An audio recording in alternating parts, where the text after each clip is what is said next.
अच्छा, एक एक सवाल ट्विटर पे ले लेता हूँ पहले। चंबल फर्टिलाइजर और बीएएसएफ इंडिया 1 साल के नज़रिए से कैसे लग रहा है? अभिषेक ने पूछा है। जी, चंबल एंड बीएसएफ। देखिए यहाँ पे चंबल में तो मैं यही बोलूंगा कि बढ़िया करेक्शन, मल्टी क्वार्टर करेक्शन यहाँ पे मुझे लग रहा है कि कहीं पूरा होने की कगार पे है। तो आई थिंक यहाँ पे रिसोर्स बढ़िया बन रहे हैं, तो लॉन्ग टर्म के लिए आई थिंक अच्छा रहेगा।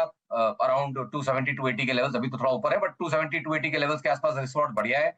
और 250 के नीचे आप कहीं एक स्टॉप लॉस रखेंगे उस समय। और मुझे लगता है कि अगर आप इसको 12-18 महीने देंगे तो डेफिनेटली इसके पीछे के हाइज भी चैलेंज होंगे, और एक अच्छा पुल बैक इसको एटलीस्ट 400 450 रुपए तक तो लेके जाएगा। तो एक डिसेंट कमाई के यहाँ पे मौके हैं, रिसोर्ट्स भी बढ़िया है चंबल में। और जहां तक रही बीएसएफ की बात, यहाँ पे भी सेटअप्स मोर और लेस सेम ही बन रहे हैं। यहाँ पे भी एक 2-3 क्वार्टर का एक अच्छा करेक्शन मुझे लग रहा है यहाँ पूरा हो रहा है। बट यहाँ पे अभी उतने कंफर्मेटरी सेटअप्स नहीं है, तो मेरा मेरा मानना है कि यहाँ तो वेट एंड वॉच कर लें, इसको थोड़ा सा बनने दें, यहाँ पे सेटअप्स को क्लैरिटी आने दें, उसके बाद इसमें एक कॉल लें। But Chambal is a better out of the two. इन दोनों में से चंबल मुझे ज्यादा बेटर लग रहा है। चंबल ज़्यादा अच्छा है 1 साल के नज़रिए से। अगला सवाल है पुडुचेरी से सरिता जैन का। सरिता जी नमस्कार, बताइए। नमस्ते नीरज जी। जी मैं नमस्ते। आपकी बहुत बड़ी फैन हूँ। Thank you ma'am, thank you so much. बताइए। मेरे पास में मोबाइल है 300 शेयर। हाँ। 186 पे। तो इरादा क्या है, लंबा समय रखना चाहती हैं?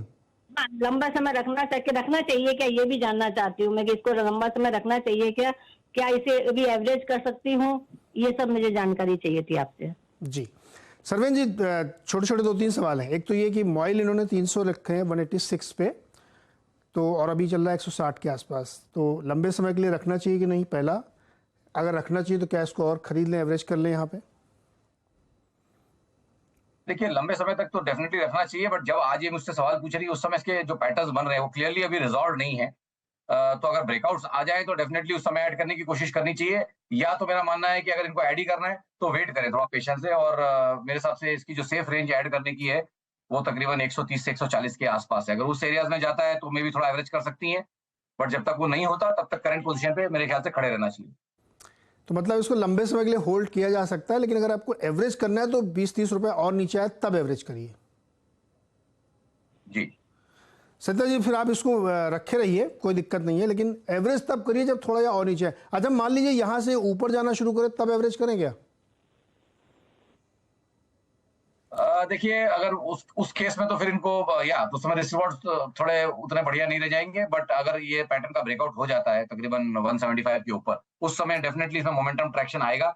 उस समय मैं कहूँ दोबारा राय ले लें, वो ज्यादा बेटर रहेगा, क्योंकि उस समय इनको स्टॉप लॉस भी अच्छा सुझा पाएंगे। अभी तो कहना मुश्किल है, बट अगर 175 का ब्रेकआउट हुआ तो उस समय जो सेटअप्स बनेंगे वहां पे इनको बेटर राय दे पाएंगे उस समय।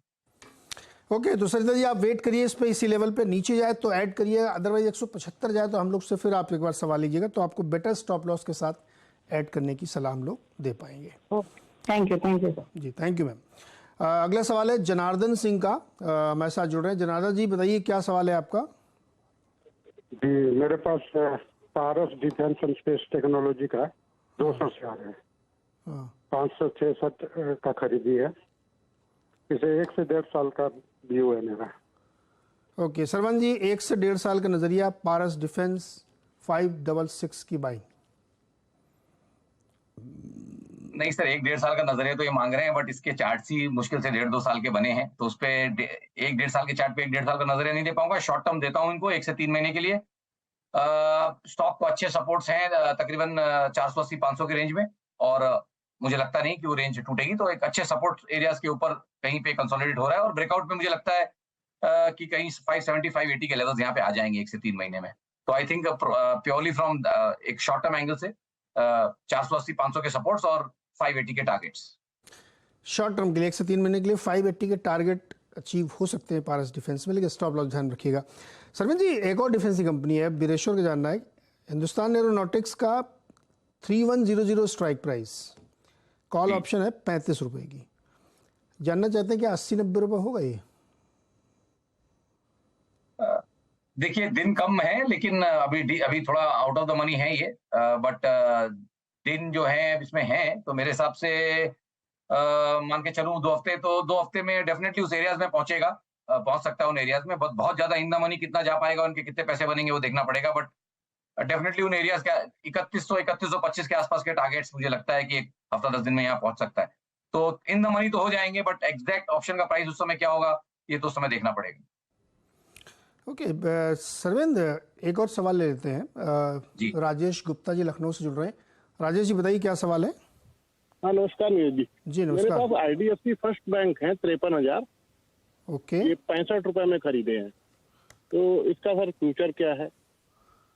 53,000 शेयर है IDFC फर्स्ट बैंक के। इसको सही कर लीजिए, 50 लिखा आपने, 53,000 65 रुपए में लिए आपने। 65 रुपए। कब लिए थे, कितने दिन पहले? कुछ लिए थे 2 साल पहले, जब ये 66 रुपए 67 रुपए गया था टॉप पे, हाँ और कुछ अभी लिए हैं 65 रुपए में। बिल्कुल करीबी मामला है। सर्वेंद्र जी क्या किया जाए? 65 रुपए IDFC बैंक की बाइंग है इनकी, क्वांटिटी ठीक ठाक बड़ी ले रखी इन्होंने, क्या करना चाहिए इनको? नहीं अपने शहर वाले हैं बिल्कुल आई थिंक ट्रेड इनका ठीक है फिलहाल, और क्वांटिटी भी अच्छी है, तो शायद पैसे इनके बहुत बढ़िया यहाँ पे बन सकते हैं। बट हमेशा नजर ये भी रखनी है कि भाई किन एरियाज के आसपास अच्छे सपोर्ट्स हैं और कहाँ पे सेटअप बिगड़ सकते हैं। तो आई थिंक अगर इनको 12-18 महीने प्लस के लिए अगर ये स्टॉक रखना है तो इनको एक, जैसे मैं हमेशा बोलता हूँ कि 15 से 20% का एक लीवे, एक स्टॉप लॉस जो ये होता है उतना उतना इनको रिस्क लेके चलना पड़ेगा। और मेरे हिसाब से फिर 54 के नीचे अच्छे स्टॉप लॉसेस हैं यहाँ पे। मुझे लगता नहीं कि 54 के नीचे जाके ये बंद करेगा नेक्स्ट 3-6 महीनों में, और ऊपर के रुझान रहेंगे। तो एज लॉन्ग एज वो लेवल्स होल्ड है यहाँ पे, तो आई थिंक इनके पास रिस्क अच्छा है, और मुझे लगता है ऊपर में 85-90 के लेवल्स यहाँ पे आएंगे। तो एक 1:2 या 1:2 से थोड़ा ज्यादा एक बढ़िया रिस्क इनके लिए बना हुआ है। 9 से 12 महीने में आई थिंक डिसेंट पैसे इनके यहाँ पे बन सकते हैं, तो 9 ट्रेड पे बने रहे। से 12 महीने में राजेश जी अच्छा पैसा बन सकते हैं आप, लेकिन 54 का स्टॉप लॉस ध्यान रखिएगा जी। उस पर आप होल्ड करिए। अच्छा क्विकली जरा ट्विटर से 2-3 सवाल ले लेते हैं। एक तरुण गुगनानी का सवाल है। GNFC के 50 शेयर हैं 676 पे, लॉन्ग टर्म में 1000 कब आएगा? हाँ 1000 कब आएगा? आएगा सर, बिल्कुल। सेटअप्स यहाँ पे अच्छे हैं, मल्टी क्वार्टर करेक्शन यहाँ पे, मल्टी मंथ करेक्शन यहाँ पे मुझे लगता है कि पूरा हुआ है। अब उन एरियाज के पास से ब्रेकआउट करने की कोशिश कर रहा है। तो फिलहाल हम ये मान के चलेंगे कि अगर फ्रेश रैली भी नहीं है तो एक अच्छा बाउंस बैक है, और वो बाउंस बैक आपको तकरीबन यहाँ पे 700-730 तक तो लेके जाएगा। तो स्टेप बाय स्टेप चलते हैं। पहला मुझे लगता है कि इस बुल बैक में 700-730 के लेवल्स हैं, वो प्रॉब्ली आने चाहिए। अगर आप ट्रेड में हैं तो 580 के नीचे आपका एक स्टॉप लॉस भी रहना चाहिए। 579.40 का एक क्लोजिंग ओनली स्टॉप लॉस रखें, और मेरे हिसाब से ट्रेड में बने रहें। ओके, रोहित अग्रवाल की मदद की जाए। इन्होंने डाबर के 50 शेयर खरीदे 524 पे, और ये जानना चाहते हैं कि अगर नीचे की तरफ जा रहा तो सपोर्ट कहाँ पे मिलेगा, लॉन्ग टर्म के लिए होल्ड करना है इनको। देखिए FMCG इंडेक्स पे मेरा बहुत ज्यादा अभी रुझान पॉजिटिव नहीं है। मुझे लगता है कि 6-12 महीने या उससे थोड़ा ज्यादा अंडर परफॉर्मिंग कैटेगरी का सेक्टर रहेगा। तो जब ये लॉन्ग टर्म पूछ रहे हैं तो मेरे हिसाब से जो थोड़े से वो सेक्टर्स में ध्यान दें जहाँ पे थोड़ा सा अंडर परफॉर्मेंस रही है 6-12 महीने, और वहां पे जाने की कोशिश करें। बट यहाँ से मेरा मानना तो ये रहेगा कि इनकी उम्मीदें नेक्स्ट 12-18 महीने में डाबर शायद ना पूरी कर पाए, और शायद यहाँ 10-12% के ऊपर का रिटर्न इनका ना बन पाए। साल भर में 12% कम है, ठीक है, लॉन्ग टर्म इन्वेस्टर है तो। नहीं सर, साल में जब आपको इस समय दिख रहा है, मैं ये 18 महीने के लिए मैंने बोला, मुझे लगता है कि शायद मैक्सिमम वो रिटर्न है। मुझे लगता है नेक्स्ट 6-12 महीने में यहाँ पे नेगेटिव रिटर्न भी हो सकते हैं, तो अब वो रिस्क लेना है इनको कि 10-12 शायद कमा लें, और नीचे में भी 10-12 का रिस्क है। तो एक 24% का एक बैंड है, जो कि मेरे हिसाब से काफी वाइड है, और अच्छे अच्छे स्टॉक्स पड़े हैं। जैसे अभी हमने अभी GNFC बोला, उसका चार्ट इससे लाख गुना अच्छा है अभी फिलहाल। तो आई थिंक मैं कहूंगा कि वो पैसे वहां भी डाल सकते हैं। जस्ट एक एनेक्डोटल बात चल रही है इसलिए बोल रहा हूँ कि इससे बहुत अच्छे अच्छे स्टॉक्स पड़े हैं जो कमा के 15-20-25% दे सकते हैं साल के। तो पैसा कमाने के लिए तो आए मार्केट में, तो भाई आप देख लीजिएगा रोहित जी, आप चाहें तो चेंज कर सकते हैं, डाबर की बजाय GNFC अच्छा चार्ट, चेंज योर स्टॉक। अच्छा UPL का चार्ट दिखाइए डॉक्टर साहब। UPL किस भाव पे इस समय चल रहा है? रिजल्ट के बाद UPL में पिटाई हो गई। देखिए चमन जैन जी हैं, इन्होंने 730 पर एक लॉट लिया था कॉल का, 730 स्ट्राइक प्राइस वाली, 14 रुपए पे एक लॉट। भयानक लॉस है रिजल्ट के बाद से इनको, क्या करें, बुक करें नुकसान? देखिए मोमेंटम तो इसके नीचे का पकड़ लिया है, तो वो बात अब इनका टाइम डीके में भी जितना बचा खचा, आई थिंक प्रीमियम कितना बचा है वो तो मुझे नहीं मालूम, नहीं दिख रहा मुझे अभी लाइव, बट ज्यादा कुछ प्रीमियम का शायद फिर बचा ना हो, और धीमे धीमे वो भी डीके में चला जाएगा, क्योंकि ये स्ट्राइक इन द मनी होना अभी मुझे लगता नहीं कि अगले हफ्ते 10 दिन में हो पाएगी। सो उतने दिन का थ्री टाइम का और चला जाएगा, तो मेरे हिसाब से तो निकल जाएंगे तो ज्यादा अच्छा है। इसमें से निकल जाए तो जहाँ मतलब, तो देखिए कितने सारे लाल कैंडल बन गए और दबाव ही जी। दबाव है। सरवन जी, बायोकॉन का चार्ट देखिए जरा।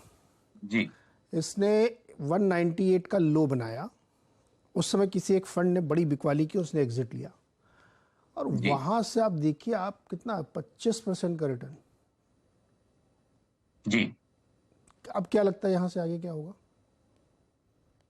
नहीं, देखिए हमेशा ऐसा होता है, जब एक बड़ी क्वांटिटी जब एब्जॉर्ब हो जाती है और तो फिर एक स्टेबिलिटी तो स्टॉक में शॉर्ट टर्म तो आ ही जाती है। अब जैसे मैं भी बोल रहा हूँ कि बहुत सारे स्टॉक्स जिनमें अच्छे करेक्शंस हो गए हैं, उनमें शॉर्ट टर्म स्टेबिलिटी आने के बाद जो ट्रेंड अब बन रहा है, वो अगर खाली पुलबैक समझ के भी खेल लें तो आप कम से कम उस रैली में आ जाएंगे। और बाद में जब लगे कि नहीं नहीं ये तो एक अच्छा मूव है और एक फ्रेश बुल मार्केट या एक फ्रेश रैली अच्छी चालू हुई है, तो उस ट्रेड में आप फिर बाद में बने रह सकते हैं। तो ओवरसोल्ड कंडीशन से कि अच्छा बाउंस है, मैं इसको फिलहाल एज अ बाउंस क्वालिफाई कर रहा हूँ। एक अच्छा मूव चला है इसमें, तकरीबन 190 से लेके जो अभी 250 तक हम आए हैं। इस मूव को जब हम पचाएंगे, जो कि मुझे लग रहा है कि अब यहाँ से एक 15-20 दिन का फेज आएगा जहां इस मूव को हम पचाएंगे और स्टॉक प्रोबेबली 210 215 की रेंज में जाएगा एक बार करेक्शन करने के लिए। उस करेक्शन में अगर सेलिंग नहीं आई तो फिर डेफिनेटली ये स्टॉक बढ़िया medium to long term buy हो जाएगा। फिलहाल शॉर्ट टर्म के रिजर्व्स खत्म हो चुके हैं, क्योंकि पुल बैक करके अपने लंबे अवधि के एवरेज के जस्ट नीचे आया हुआ है। तो अब यहाँ से नया ट्रेड तो आप नहीं लेंगे, बट जिनके पास है वो 210 के ट्रेलिंग स्टॉप लॉस से, 209.40 के ट्रेलिंग स्टॉप लॉस से मेरे हिसाब से ट्रेड में बने रह सकते हैं। और क्वालिफिकेशन तब आ जाएगा जब 210 220 होल्ड कर लेगा नेक्स्ट करेक्शन में, तब ये एक मीडियम टू लॉन्ग टर्म एक बढ़िया फार्मा में एक बढ़िया नाम हो जाएगा पोर्टफोलियो में होल्ड करने के लिए। ओके। मेहा तिवारी का सवाल है, टाटा मोटर्स के इनके पास 191 शेयर है 486 रुपए के भाव के, यहां से आगे का रास्ता क्या है? 507.80 भी चल रहा है अभी। देखिए टाटा मोटर्स डेफिनेटली अपने स्पेस में यहाँ पे अपने सेक्टर में आउट परफॉर्म भी कर रहा है और कोशिशें तो यहाँ लगी हुई हैं कि कहीं पीछे के लेवल्स को ब्रेकआउट करे। बट ये भी मान के चलें कि वो जो इसके लेवल्स थे 2015 में स्टॉक टॉप आउट हुआ था, 15-16 में स्टॉक टॉप आउट हुआ था तकरीबन 600 के ऊपर, 605। तो आई थिंक अभी भी उन एरियाज के पास चैलेंजेस रहेंगे, बहुत लंबे अवधि के वहां पे हर्डल्स हैं। तो यहाँ से मैं भी इनको यही बोलूंगा कि स्टॉप लॉस जरूर ट्रेल करके रखें और मेरे हिसाब से अभी कॉस्ट के आसपास अपना स्टॉप लॉस बना के रखें। अगर उसके नीचे किसी कारण से जाता है तो निकलने की भी कोशिश करें, क्योंकि फिर लार्जर करेक्शंस अगर आएंगे तो स्टॉक मेरे हिसाब से 410 420 की तरफ भी फिसल सकता है। सो ये डेवलपिंग स्टोरी है, बट फिलहाल एक स्टॉप लॉस जरूर लगा के रखें। डेवलपिंग स्टोरी रहती है तो मैं एक ट्रेड को कॉल नहीं दे रहा हूँ, बट स्टॉप लॉस ट्रेल करके रखें। अगर ब्रेकआउट नहीं हुआ तो 410 420 आएगा 6-9 महीने में। ओके। अच्छा, एचडीएफसी बैंक का फ्यूचर 1640 में लिया है तरुण ने, क्या टारगेट रखना चाहिए इसका? एचडीएफसी बैंक 1640 टारगेट फ्यूचर में लिया है। देखिए जो गैप इसने छोड़ा था उसको या तकरीबन भरने की कोशिश की है, वहां से प्रेशर इसमें आ गया है। तो मैं कहूंगा कि ट्रेड का प्रॉफिट में है और मैं मान के चल रहा हूँ कि एफएनओ किया है तो शॉर्ट टर्म ट्रेड ही है, क्योंकि 1 मंथ के टाइम फ्रेम से मोस्टली ट्रेड करते हैं लोग। तो मेरा मानना है कि स्टॉप लॉस जरूर बना के रखें इस समय, कॉस्ट के आसपास या कॉस्ट से एक 4-5 रुपए नीचे स्टॉप लॉस बना के रखें। 1639 का एक बढ़िया स्टॉप लॉस आ रहा है मेरे हिसाब से, 1639.40 के स्टॉप लॉस से मेरे हिसाब से ट्रेड में फिलहाल बने रहें। ट्रेड में बने रहना चाहिए। दिव्य अग्रवाल दिल्ली से मेरे साथ जुड़ रहे हैं। दिव्य जी बताइए क्या सवाल है? दिव्य, अच्छा दिव्य का कनेक्ट नहीं हो पा रहा है। चलिए ट्विटर से अगला सवाल लेते हैं, क्योंकि बहुत सारे लोग ट्विटर पर सवाल पूछ रहे हैं और उनसे हम लोग लगातार बातचीत करते रहेंगे। BHEL पर एक सवाल आया है, उनका कहना है कि इस समय क्या एंट्री ली जानी चाहिए, क्योंकि इस सेक्टर में बहुत सारी हलचल और हरकत हो रही है जी। रेलवे स्टॉक्स बहुत चल रहे हैं, क्या BHEL इस रैली में पार्टिसिपेट करेगा? देखिए सेटअप्स तो बढ़िया बना लिए हैं, काफी अंडर परफॉर्म करने के बाद जान इसमें आई और अब ये ऊपर के लेवल्स को होल्ड करता है। तो मेरा मानना ये है कि जब तक 68-70 के ऊपर टिका हुआ है रुझान पॉजिटिव है। टाइम इसको देना पड़ेगा, ये ट्रेडिंग स्टॉक नहीं है, कोई बहुत हाई बीटा नहीं है कि बहुत जल्दी से भागने लगेगा। इसको थोड़ा टाइम देंगे और ये जब 68-70 के नीचे नहीं जाएगा, जो कि मुझे लग रहा है कि नेक्स्ट 1-3 महीनों में नहीं जाएगा, तो आई थिंक उसके बाद इसके नेक्स्ट ब्रेकआउट में मुझे लगता है कि 115-120 के भी टारगेट्स यहाँ पे आएंगे। So as long as 68 break नहीं करता है, मेरे टारगेट्स 115-120 के हैं और टाइम होराइजन आप 9 से 12 महीने पकड़ के चल सकते हैं। सर जी इरकॉन भी आप देख लीजिए साथ के साथ 7% ऊपर है, 85 रुपए के आसपास पहुंच रहा है। जी आई थिंक रेलवे स्टॉक्स में बहुत अच्छा ट्रैक्शन, अच्छा मूवमेंट है, बट किन्हीं कारणों से मैं इस पर राय नहीं दे पाऊंगा आज। ओके, इरकॉन पे राय नहीं दे पाएंगे सरवीन जी। तो ये है राय आज की आपके तमाम सवालों। बता दें कि मनी कंट्रोल पर दिए गए विचार एक्सपर्ट्स के अपने निजी विचार होते हैं। वेबसाइट या मैनेजमेंट इसके लिए उत्तरदायी नहीं है। यूजर्स को मनी कंट्रोल की सलाह है कि कोई भी निवेश निर्णय लेने से पहले सर्टिफाइड एक्सपर्ट की सलाह लें।